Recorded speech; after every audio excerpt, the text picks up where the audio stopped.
दोस्तों, देश को जिस चीज का इंतजार था आखिरकार उसका खुलासा हो ही गया। जो सीबीआई रिपोर्ट की मांग की जा रही थी, सीबीआई रिपोर्ट जो सीबीआई ने आज 22 तारीख को सौंपी है, उसमें सारा का सारा चौंकाने वाला सवाल उत्पन्न हुआ। दोस्तों, आज तक 30 सालों में ऐसा नहीं हुआ कभी जो इस मामले में हुआ है। दोस्तों, उसमें साफ आया है कि ऐसी लापरवाही आज तक नहीं देखी गई। इसमें पुलिस ने इस केस को दबाने की, इसमें कहीं न कहीं पुलिस का संदेह भी सीबीआई को अटक रहा है। पहली बात तो यह है कि पहले पोस्टमार्टम हुआ, उसके बाद में एफआईआर होती है। 3 घंटे तक उसके माता पिता को उसके पास नहीं जाने दिया।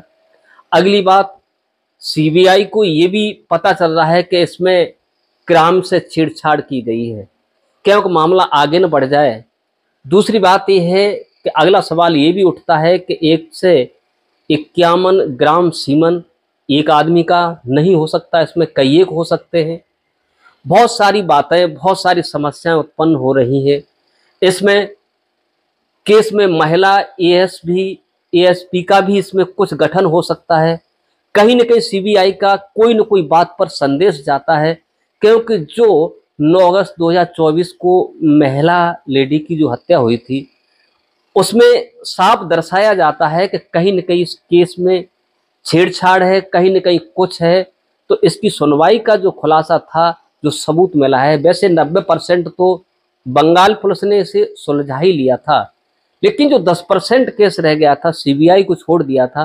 तो सीबीआई को 8-10 दिन की मशक्कत में जो भी मिला है, आज उन्होंने सौंपा है। तो उसमें जो भी खुलासा किया है वो हम आपको बताने जा रहे हैं।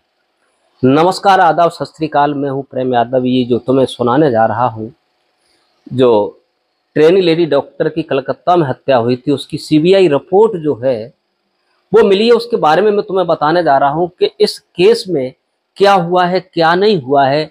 देश के इसका इंतजार कर रही है, क्योंकि एक महिला के साथ, एक गरीब के साथ ऐसा किया गया। तो हो सकता है कि गरीब की आवाज़ को दबाया जाए, क्या किया जाए, इसमें क्या हो क्या न हो। तो पहला संदेह तो यही पर जाता है कि सीबीआई ने खुलासा या जो रिपोर्ट जमा की है, जो भी उन्हें प्रूफ मिला है वो दिया है। तो उसमें साफ किया गया है कि 30 सालों में ऐसा कभी नहीं हुआ जो ऐसा इसमें किया गया है, क्योंकि इसमें लापरवाही देखी गई है। पहले हर किसी का जो एफआईआर होती है, एफआईआर होने के बाद पंचनामा भरवाया जाता है। पंचनामा भरवाने के बाद तब पोस्टमार्टम रिपोर्ट होती है, तब परिवार वालों को दे दी जाती है। लेकिन इसमें ठीक उलट पुलट हुआ है। पहले पोस्टमार्टम हुआ है, उसके बाद में लगभग पौने 12 बजे इसमें एफआईआर हुई है। ऐसा कहीं नहीं हुआ आज तक कि पहले पोस्टमार्टम हुआ हो, उसके बाद में एफआईआर दर्ज कराई गई हो। ऐसा पहली बार देखने में मिला है। और यहाँ तक है कि सीबीआई ये भी कह रही कि इसमें कहीं न कहीं पुलिस का हाथ है, इसमें छेड़छाड़, इस क्राइम में छेड़छाड़ की गई है। क्योंकि संदेह इसलिए गहरा रहा है कि जो महिला लेडी डॉक्टर के गुप्तांग से सीमन मिला है, एक आदमी का नहीं, लगभग 1 से 51 ग्राम सीमन होता है। तो ये सब क्या हो सकता है, क्या नहीं हो सकता। तो सीबीआई ने जो रिपोर्ट दी है उसमें खुलासा यही हुआ है कि इस केस को तोड़ मड़ोड़ कर, इस केस में क्योंकि कहीं न कहीं लापरवाही होती रही है। पहले उसकी लगभग 5 बजे हत्या हुई है। 5 बजे हत्या होने के बाद एक डॉक्टर उसे जगाने जाता है सेमिनार हॉल में। तो क्या देखते हैं कि वो महिला सोई हुई होती है। वो दूर से ही देखकर आता है, उसे समझ में नहीं आता, क्योंकि एक हाथ उसके सर पर रखा हुआ था। उसने विचार किया सो रही होगी, तो चला जाता है। उसके बाद में दूसरा डॉक्टर जाता है। जब वो वहां देखता है जाकर के, तो वहां का नज़ारा ही बदला हुआ होता है। तो वो पूरे हाल में पता चल जाता है। उसके बाद में उसके माता पिता को खबर दी जाती है। माता पिता जो होते हैं भागे भागे आते हैं, लेकिन 3 घंटा का उन्हें वेट कराया जाता है, तब डेड बॉडी तक जाने दिया जाता है। और जो शख्स होता है उसकी ब्लूटूथ पाई जाती है। दोस्तों, इसमें कहीं न कहीं कुछ न कुछ राज है। कोई कह रहे हैं 5 डॉक्टर हैं, कोई 7 डॉक्टर, कोई कितने भी डॉक्टर। जो भी ट्रांसलेट कट के ऑडियो क्लिप से मिल रहे हैं, जो भी सबूत मिल रहे हैं, उनमें अलग अलग खुलासे हो रहे हैं। क्योंकि इसमें कोई सबूत जो है, सारे सबूतों को मिटाने की कोशिश की गई है। दोस्तों, जो 8 अगस्त 9 अगस्त जो भी है उसको जो हुआ है उसमें ये बताया जाता है कि वो अकेला ही, संजय जो होता है वो अकेले ने ही मौत की है उसकी, शराब पी करके आया था। उसमें कई खुलासे हुए हैं दोस्तों।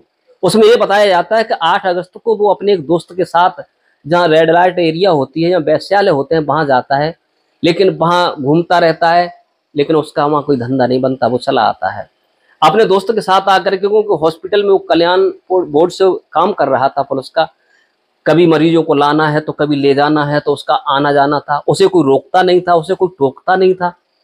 तो उसका एक दोस्त था, वहां आकर के हॉस्पिटल में शराब पी जाती है। शराब पीने के बाद उसका दोस्त जो होता है वो चला जाता है। कोई ये भी कहा जाता है कि उसके लिए कहा गया था कि 4थी मंजिल से उस हाल में तुम्हारे लिए कुछ रखा है, पर्सनल आप जाइए, तो वो वहां जाता है।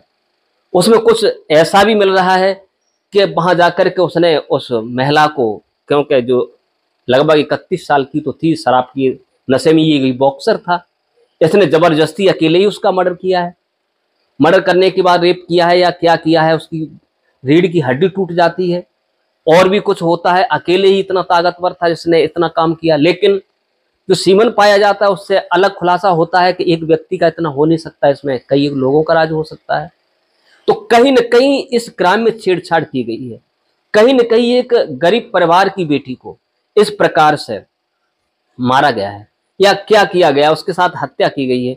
इसके बाद में जो वहाँ के प्रिंसिपल होते हैं संदीप घोष, वो भी अपना इस्तीफा देने को तैयार है, वो भी दे देते हैं। पता नहीं क्या होता, जब उन्हें पता चलता है तो वो भी भागे भागे आते हैं। जिसे भी जहाँ मिलता है बहुत समूह इकट्ठा हो जाता है, लोग इकट्ठे होते हैं। लेकिन सीसीटीवी फोटो जब खंगाला जाता है तो कैमरा में केवल वही अकेला आता जाता, और लोग भी आते जाते हैं, लेकिन वही ज्यादा दिखाई देता है तो उसे पकड़ा जाता है। लेकिन जब उसके रूम पर जहाँ रह रहा था जाते हैं तो वहाँ उसके जो शूज होते हैं, जूते होते हैं, वो खून में भींगे हुए होते हैं। उसे पकड़ लिया जाता है, अपना जुर्म भी कबूल कर लेता है। लेकिन उसकी जो मानसिक हालत है, उसका जो माइंड चेक किया जा रहा है, उसमें पता चलेगा कि अकेला था, इसकी क्या मानसिकता थी, क्या हो सकती है। इसमें सारा का सारा जो मामला है इसमें कुछ समझ में नहीं आ रहा है। क्यों? जब माता पिता उसकी ये कहते हैं कि मेरी अकेली बेटी थी, मैंने पढ़ा लिखा कर होशियार किया था, उसके माता पिता दर्जी थे, ऐसा मेरी बेटी के साथ, केवल मुझे न्याय चाहिए, अन्याय नहीं चाहिए। मेरी बेटी के साथ जो हुआ है शायद अगले चलकर किसी के साथ और न हो। ऐसे पहले और भी कई एक केस हुए थे, इसमें भी ऐसा ही हुआ था, कहीं कुछ हुआ कहीं कुछ हुआ। क्योंकि पुलिस चाहे कहीं की भी हो, चाहे कोलकाता की हो, चाहे यूपी की हो, चाहे दिल्ली की हो, चाहे बिहार की हो, चाहे राजस्थान, किसी भी प्रदेश की हो, कहीं न कहीं भूल हो ही जाती है, कहीं न कहीं कुछ हो जाता है। इसमें सबसे उल्ट फेरते हुए होता है कि पहले पोस्टमार्टम किया गया।